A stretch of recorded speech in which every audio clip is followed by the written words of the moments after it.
காவிரி குண்டாறு என்பது எங்களுடைய தலைவர் அவர்கள் இந்த அவையில் அறிவித்த திட்டம்.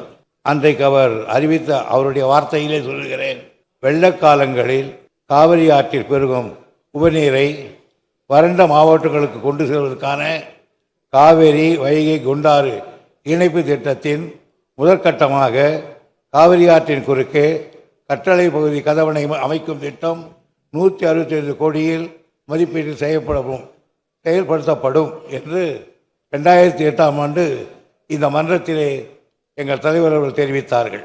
அந்த மாயனூர் கதவணைப்பை அமைத்து காவிரி வைகை குண்டாறு இணைப்புக்கு அடித்தளமிட்டவர் எங்களுடைய தலைவர் அவர்கள்தான். இந்த திட்டத்துக்கு 3 கட்டங்களாக நிறைவேற்றப்பட வேண்டும் என்று திட்டமிடப்பட்டது.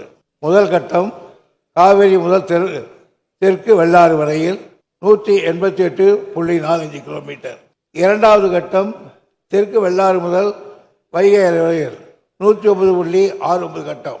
மூன்றாவது கட்டம் வைகை முதல் குண்டாறு வரையில் 34.04 கிலோமீட்டர். இந்த திட்டம் மாண்பு உறுப்பினர்கள் சொன்னதைப் போல கரூர், திருச்சி, புதுக்கோட்டை, சிவகங்கை, ராமநாதபுரம் மாவட்டங்களில் 52,000 ஏக்கர் நிலங்களுக்கு குடிநீருக்கும் பாசன வசதி செய்வதற்காக அமைந்திருக்கிறது.